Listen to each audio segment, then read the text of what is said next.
So, folks, we got to talk about the fact that the Trump administration keeps doing war crimes.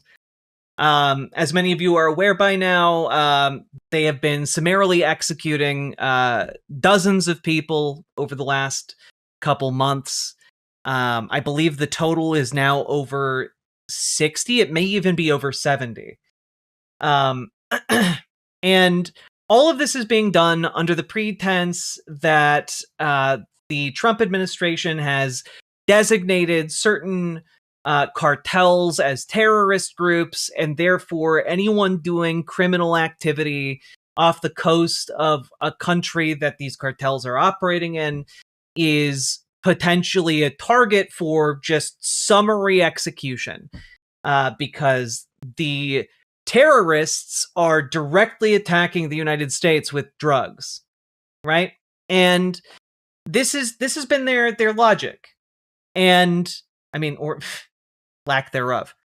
But reporting today from the Washington Post sheds a bit of a new light on things here, and it confirms basically what we already knew, which is that Pete Hegseth is explicitly ordering slaughters.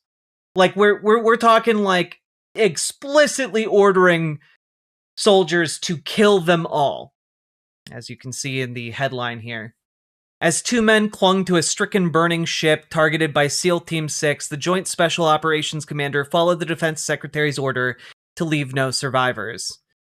And you get a little illumination of what that looks like here. The longer the U.S. surveillance aircraft followed the boat, the more confident intelligence analysts watching from command centers became that the 11 people on board were ferrying drugs. Defense Secretary Pete Hegseth gave a spoken directive, according to two people with direct knowledge of the operation. The order was to kill everybody, one of them said.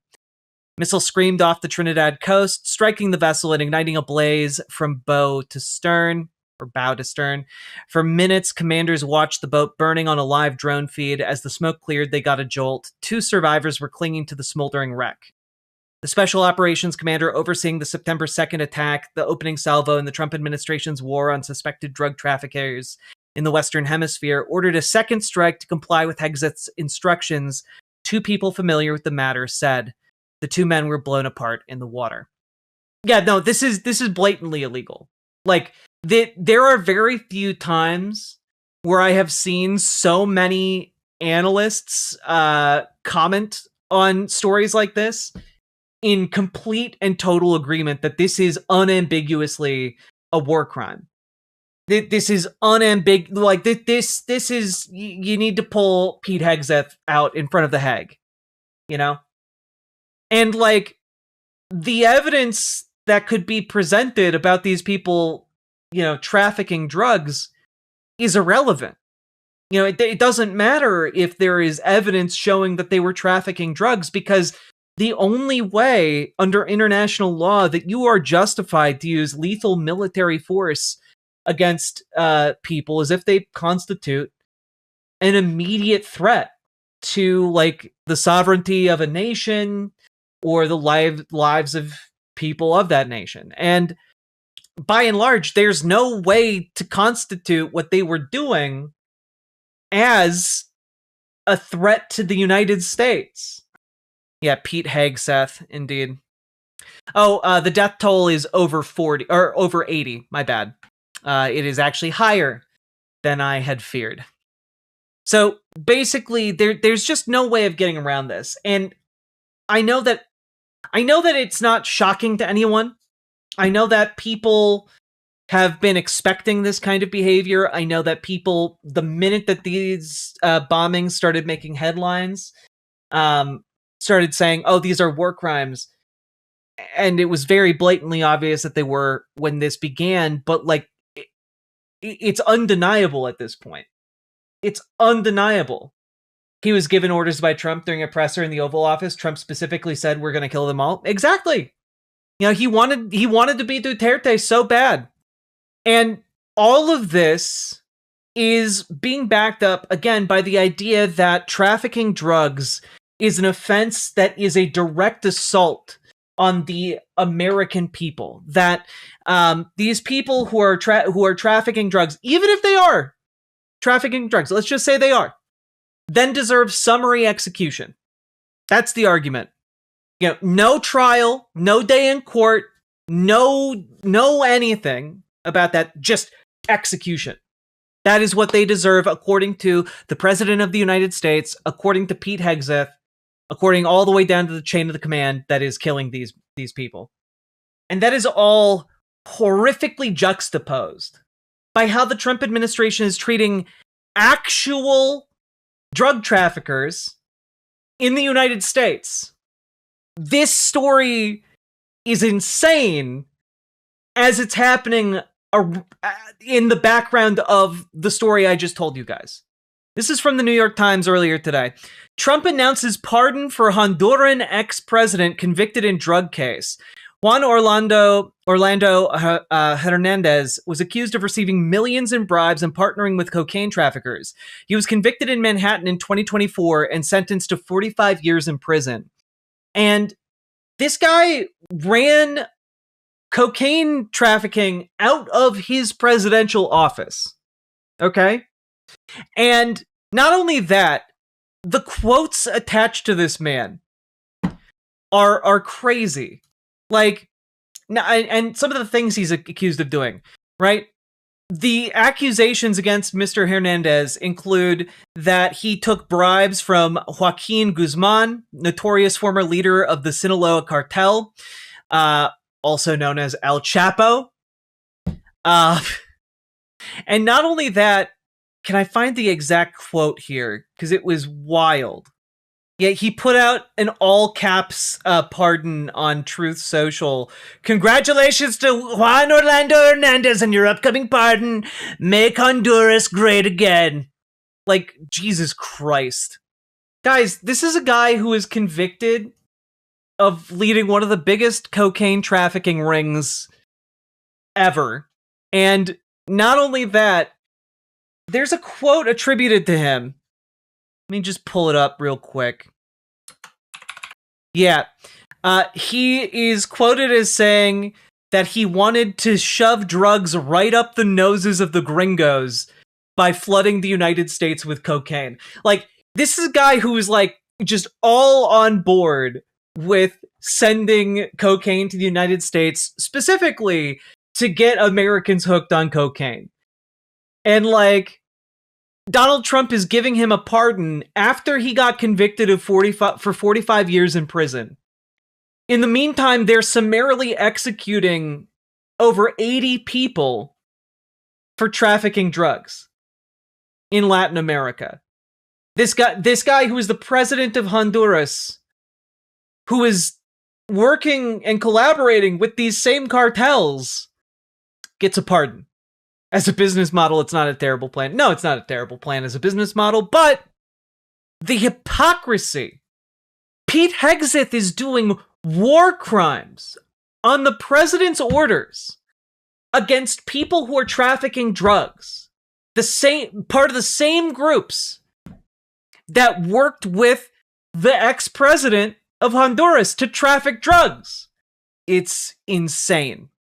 It just makes me so mad. Every single day that Pete Hegseth is in charge of our military, every single day that Donald Trump deteriorates on the job and makes more and more, like, incoherent decisions as commander-in-chief, like, it is a stain upon each and every one of us here in America. And it's a stain that will take a lifetime to even attempt to repair. And that repair is not guaranteed. It's, I just, 80 people are dead. 80 people are dead in multiple war crimes across multiple months. It is disgusting. Anyone who loves freedom, anyone who loves security, anyone who loves, accountable government or small government should look at this and think, oh, this is antithetical to everything that is good and just. I think at least for the past half decade, they made it clear they don't care about those things. But I care. And I believe you guys care. And I believe most people in this country care. I refuse to accept a world where apathy has so hardened our hearts that people just don't give a shit. I refuse that on principle. I know that these people in power don't give a shit. I'm well aware Donald Trump is an aging, demented sociopath. I'm well aware that Pete Hegseth is well out of his depth and is just a sycophantic yes man who doesn't give a single shit. But I think we care.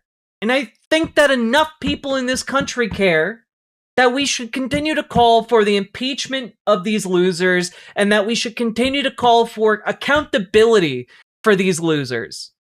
Each and every one of these people who is enabling these atrocities, the Stephen Millers, the Hegseths, the Trumps, they need to go to prison.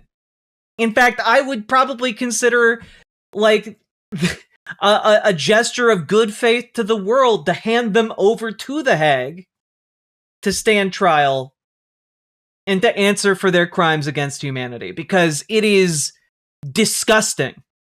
And as a way of beginning to repair our relationships with the world at large, I think that that's maybe one of the bare minimum things we can do. How do you make people give a shit? Well, first you have to figure out what they care about. I don't think you can make anyone give a shit. Same way you can't make a horse drink, but you can lead them to water. You can point out how we live in an interconnected world where things that happen elsewhere affect us, where powers granted to the government to act elsewhere affect us. I think that even to the most self-interested, small-minded folks who don't view the wider world as their concern, you can expand their scope, expand their world a little bit, and help them understand how they are connected to what is happening. Like, genuinely, the next presidential candidate for the Democrats better be running explicitly on some kind of accountability for the Republicans who have so thoroughly fucked each and every one of us. Miss Evelyn, I totally understand the impulse to go lock them up. No, have them stand trial. Have them be judged by a jury of their peers. Give them the due process that they have so thoroughly denied so many, many, many people. See how they stand up in a real court of law, because not a single one of them has the spine to do so. Yeah, have them stand trial and give due process in a court of law. Oh, I happen to believe in a thing called justice. And I do believe that justice is coming for the likes of Trump and Hegseth and Miller. And with that, folks, if you got anything out of this segment, remember to like, comment, subscribe, do the things. It's always weird to throw this in at the end, but, you know, I'm doing what I can do. And also, if you got anything, remember, you guys support this show and make it possible with your dollars and your donos, and I am incredibly grateful that you do. And please consider also checking out ImogeneOlivia.com, which you can find some gender euphoric lingerie for the trans folk in your life. Specifically the trans femmes or folks who want to feel femme in your life. Awkward as fuck transition, but you know what? I'm doing what I gotta do. Riverboat Jack is going to town. All the viewers gather around. Twitch and YouTube and swishy streams. All that content is bursting the seams. Politics, dating, plenty more. Your sense of fashion you'll adore. So grab your stuff and hop aboard. We're going straight to Jack's